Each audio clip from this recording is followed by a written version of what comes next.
Yes, thank you. Yeah. And then microphone? Yeah, right there. Here we go. Hey, everybody. Thank you for listening and coming to the event. I know it's kind of interesting. Yeah, this for us at least at DeepGram, this is a first in-person event back. Maybe for most people that might be the case, but. Yeah, I'm happy to be here, happy to meet all the new people, and I just want to thank all the other speakers before me as well. A lot of great discussion today. And I'm also going to talk about the future of voice, not the distant future. I'll talk about the next couple of years. But I'll give you a little bit of background on myself, though, before we do that. So I'm Scott Stephenson. I'm a CEO and co-founder of DeepGram. I'm a technical CEO, so if people out there want to talk, shop with me, that's totally fine. I was a particle physicist before, so I built deep underground dark matter detectors and that kind of thing. So if you're interested in that, I'm happy to talk about that as well. But yeah, DeepGram is a company that builds APIs. You just saw some of the performance of it. But we build speech APIs in order to enable the next generation of voice products to be built. And that can be in real time, it can be in batch mode, but we want to enable developers to build that piece. So think of DeepGram like you in the same category that you would Stripe or Twilio or something like that in order to enable developers to build voice products. I'm gonna talk about something in particular, and then we'll maybe go a little bit broader after that. But I'll talk about something that's happening right now, which is we're starting to see the adoption of automation and AI in the call center space and in other areas as well. But in particular, you see it like really ramping up in meetings and call center. But one thing I see is this trend of the old way, which was if you wanted to figure out if you had happy customers or how well things are going or that type of thing, what you would do is ask them. You would send out a survey, you try to corner them, you try to do these very unscalable things or things that maybe had questionable statistics behind them on how well they worked, but you basically didn't have an alternative otherwise. And so I'm here to talk about that a little bit about what's actually happening now. Is yes, some of that old stuff is still happening, but you already hear me saying old stuff because what's actually happening now is people are saying, hey, we already have piles of data. There's phone calls happening, there's voice bot interactions, there's emails, there's other things that are coming in here. Ooh, looks like we lost our connection. I'm not sure why. Okay. Sorry about that. We'll see if I can.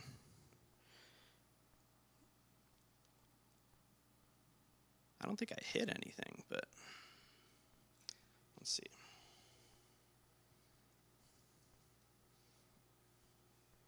Okay, so it can be text interactions, can be voice interactions. There's a number of ways that customers will interact with your product. It could just be clicks on your website, that type of thing.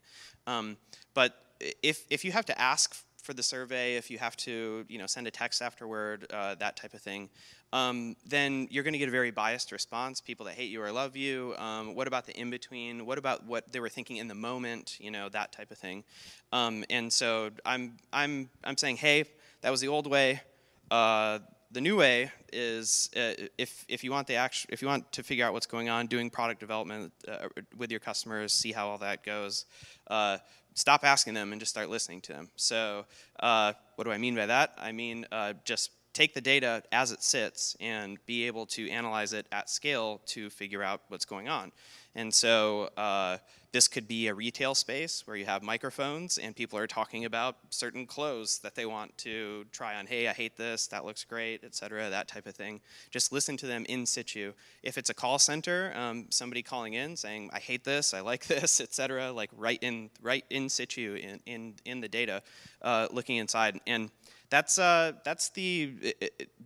there's essentially, for data scientists like myself and lots of other people, they look at this huge data lake, dark data set that previously just was like untouched, and Maybe if you're in the call center space, you know that there would be like a QA sampling kind of thing that would happen.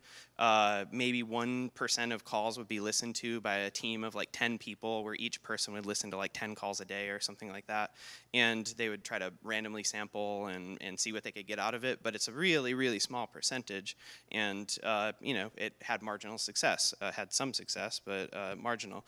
And so the next step in obvious evolution there is, if you can automate this process and make it actually good, and again, see previous demo, then you can learn a lot about it, about what they're actually saying for real. And so now the question would be, though, all right, that's great. You told us there was something previously that was really hard to do, and now it's really easy to do, or it seems like it's easy to do.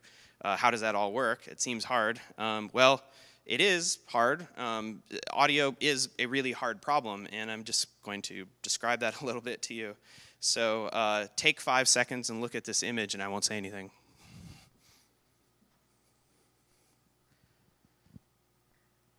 Okay, does anybody remember what happened in that image? There's a dog, has a blue frisbee.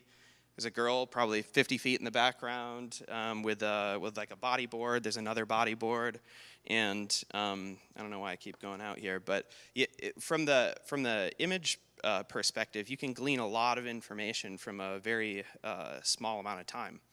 And this makes labeling images really easy and inexpensive in a lot of ways. Trust me, it's still expensive, but compared to audio and many other sources, it's like a lot easier. But you can get this whole story just from that quick 5 seconds. But now, what if you were asked to look at this hour-long lecture for 5 seconds and then tell me, like, what happened, right? You know, you get 5 seconds. Okay, I'm not going to play, you know, a biochemistry lecture for you, but nevertheless, 5 seconds with that, you'll get 5 words, you know, 10, 15 words, like whatever, right?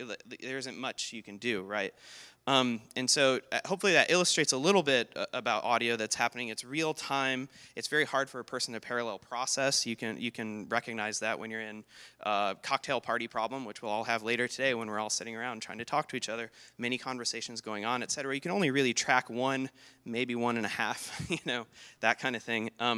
But part of the reason, part of the reason for that is humans are actually pretty good in real time in conversation.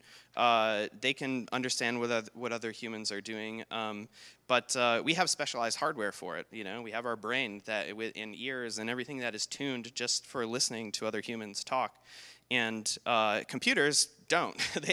They see the image like what is on the right here, and that's not the whole like 60-hour lecture. That's like a couple seconds of it, you know. So it's a whole mess, right? And if you were to try to represent that entire lecture that way, you as a human would have no idea what's going on. You might be able to say a person was talking in this area or not. That might be a question you can answer, but otherwise you have no idea what they're saying. But if you run it through our ears and through our brain in real time, then we can understand it pretty well. But now, how do you get a machine to actually do that? And that's the real trick, right? And if you have a machine that can do it, then it's probably very valuable, because now you can understand humans at scale. And that's the type of thing that we build. I'll just point out a few of these problems again, like in the call center space. Maybe you have specific product names or company names or industry terms and jargon or certain acronyms that you're using if you're a bank or whatever it is. There's also how it's said, so maybe you're speaking in a specific language, English for instance. You could have a certain accent, dialect, etc. You could be upset or not. There could be background noise. You could be using a phone or some other device to actually talk to people, like calling in on a meeting or something. And generally when you're having these conversations, they're in a conversational style.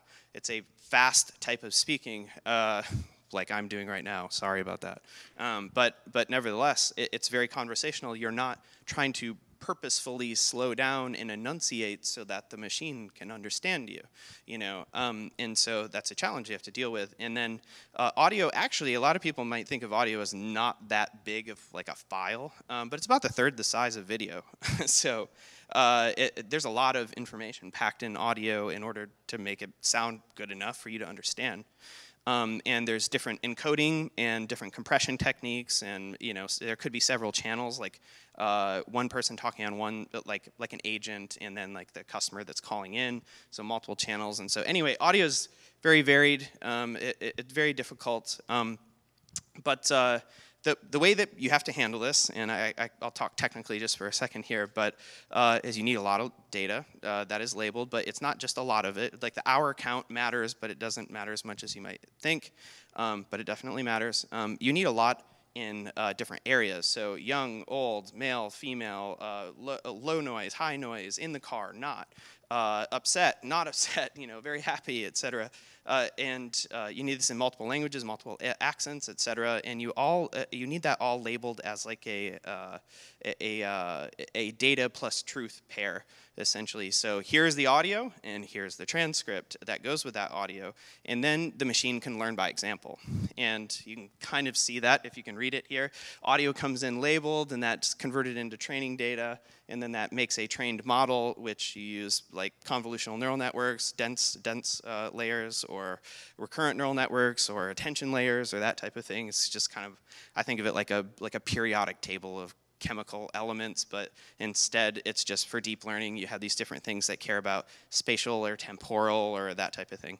But nevertheless, mix those up, put them in the right order, expose them to a bunch of training data, and then you have a general model, and which is if people in here have used APIs before, or you've used your keyboard on your phone, then generally what you're using is a general model, which is a model that's a one-size-fits-all, or jack of all trades, not necessarily a master of one, but it's designed to hopefully do pretty okay with the general population. But if you have a specific task, like you're our customer, like Citibank, and you're like, hey, I have bankers, and they're talking about bank stuff, and we want to make sure that they're compliant in the things that they're doing, then you can go through this bottom loop here that says, take in new data, and label that to do transfer learning on it. So you have your original model that is already really good at English or other languages, and then now you expose it to a specific domain, and then serve that in order to accomplish your task. So anyway, if you want to talk about the technical side of it later, happy to discuss, but that's how it all works under the hood. But now you can get rid of the old way, or keep doing it if you find value in it, but add the new way, which is doing 100% analysis across all your data. Do it in a reliable way, do it in a scalable way, and with high accuracy.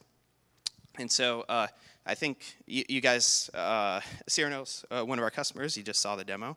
We're pumped to have them, and we can discuss a little bit later. Again, we have a booth back there, but about the use case there. So I won't take too much time talking about them, but another company that maybe some have heard of in the audience is Valiant. And Valiant does fast food ordering. So, well, it doesn't have to be fast food. It could be many other things, but typically it's fast food. So think of driving through and you're in your car, or you're on your mobile phone, or you're at a kiosk and you're trying to order food inside a mall or something like that. And you have a very specific menu items like Baconator or something like that, and you'd like your model to be very good at those things in this very noisy environment. And how do you do that? Well, you just saw the magic. You have a general model, and then you transfer learn that model into their domain, and then it works really well. And another place that this works really well is in space. So NASA is one of our customers. They do space-to-ground communications. So we worked with the CTO and their team at the Johnson Space Center in Houston. And what they're trying to do is there's always a link between the International Space Station and ground, and there's people listening all the time, like actual humans, 3 of them sitting down and transcribing everything that's happening. And hey, can we like reduce that number to like 2 people or 1 person or 0 people or something like that? And this is the problem that they're working on. And it's a big challenge, and their CTO says, "Hey, the problem's right in our faces. We have all of 7,500 pieces of jargon and acronyms, and it's a scratchy, radio signal, and it's not a pleasant thing to try to transcribe. But hey, if there were a machine that could listen to this and do a good job of it, then that would be very valuable to them." And so anyway, they tried a lot of vendors, and as you can maybe imagine, using a general model approach, which is what pretty much everybody else does, then it doesn't work that well. But if you use this transfer learning approach, then it works really well, handling background noise, jargon, multi-speaker, et cetera. And yeah, happy to talk about these use cases later if you want to. But so yeah, moving on to Act 3 here a little bit, which is just a comment on what's happening in the world. We're in the middle of the intelligence revolution, like it or not. There was the agricultural revolution, industrial revolution, information revolution. We're in the intelligence revolution right now. Automation is going to happen. 30 years from now, we're going to look back and be like, oh yeah, those were the beginning days. Just like if anybody in here was around when the internet was first starting to form, you remember, when you got your first email account, and you were like, holy shit, this is crazy. You can talk to anybody anywhere. And anyway, we're in that point in time right now. And another comment is that real time is finally real. A couple of years ago it wasn't, and now it actually is. That's partially because the models are getting good enough to do things in real time, but it's also partially because the computational techniques have become sophisticated enough, but not as heavy lifting, plus other, like NVIDIA has gotten good essentially at processing larger model sizes and that type of thing. So essentially confluence of hardware plus software plus new techniques being implemented in software can make real-time, high accuracy real-time actually real. And then these techniques, if you're in a general domain, you can get like 90% plus accuracy with just a general model. Or if you need that kind of accuracy, but it's kind of a niche domain, then you can go after a custom trained model. And this stuff all works now, basically. So a lot of times people come to me and say like, hey, is it possible to? And in audio, the answer is almost like, it's almost always yes, unless it's something that a human really can't do. Like, can you build a lie detector? Like, well, I mean, kind of, yes, but as well as maybe you could as a human, maybe not quite that well, but close, right? But think about all the other things that a human can do. Like, they can jump into a conversation, tell you how many people are speaking, when they're speaking, what words they're talking about, what topic they're talking about, that type of thing. These things are all possible, but it's still kind of like, the railroad was built across the United States, but there's a whole bunch of other work that has to be done, and so all that stuff is happening now. So yeah, the people who win the West, over the next couple decades, will be the ones that empower the developers to build this architecture, to the railroad builders. And the towns that sprout up along those railroad lines. But it's going to be in compliance spaces, voice bots, call centers, meetings, podcasts. It's going to be all over the place. I mean, for voice is just like it's the natural human communication. I'm up here talking right now, right? Like this is the natural communication mechanism. And it just previously was enabled by connectivity. So you could call somebody, you could do that type of thing, but there was never any automation or intelligence behind it, and now that's all changing, and our lives are going to change massively because of it, and I think the productivity of the world is going to go up significantly, which previous talks that we heard today were all hinting at that. Our lives are going to change a lot. So I don't know if maybe people are tired of hands. I don't know, but are there startup founders in the room here? Like any?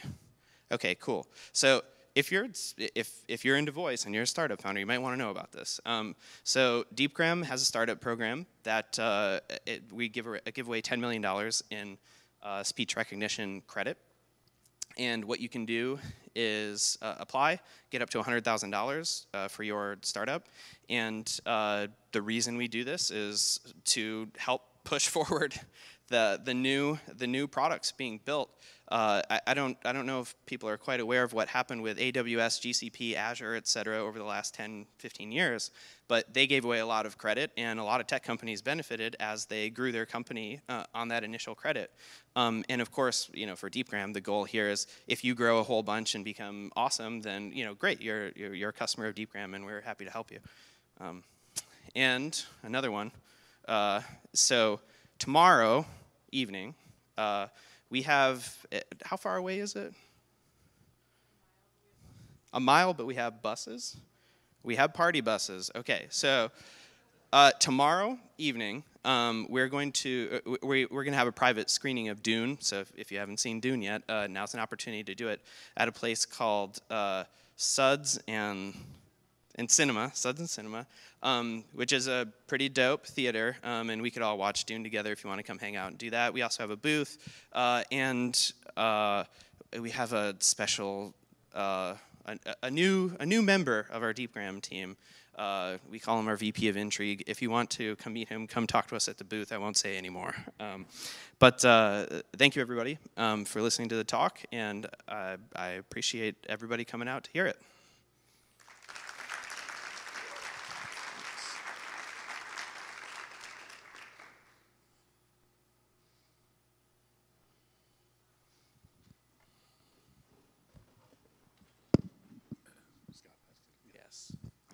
Yes, thanks. So one note on the Dune screening, it's actually get the ticket because there are a limited amount of those. So make sure